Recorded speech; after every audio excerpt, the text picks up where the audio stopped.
Let's start with the first term, the NOP or net operating profit. The NOP is computed as EBIT minus taxes on EBIT. Recall that EBIT stands for earnings before interest and taxes. Roughly speaking then, the NOP is the profit left for the owners, that is debt and equity holders, after taxes are taken away but before investment is taken into account. One important feature of the NOP is that we do not subtract interest from it. This is something that often confuses students. The reason we do not subtract interest is that the free cash flow is the cash flow available to both debt and equity holders. In other words, we want to capture the total cash flows that the operating assets generate. After all, recall that when doing the enterprise discounted cash flow, you first compute the value of the operating assets.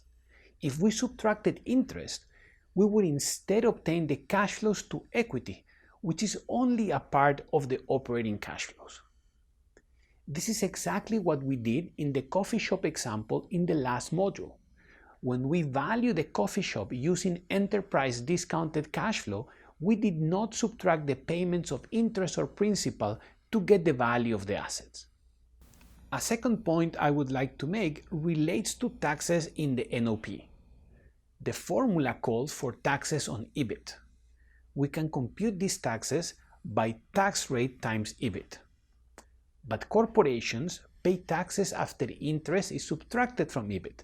That is, true taxes are tax rate times EBIT minus interest.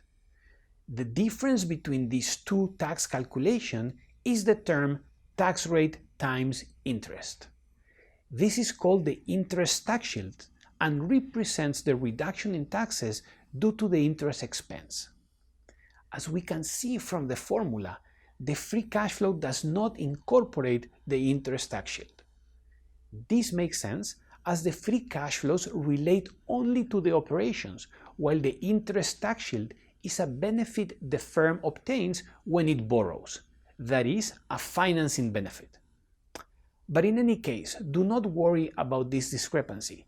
In course 3, I will tell you how to bring back into the analysis this benefit of debt that we are temporarily ignoring. One final point about the NOP. Do not include non-operating income. As I explained in the previous module, we will value the non-operating assets separately from the operating assets.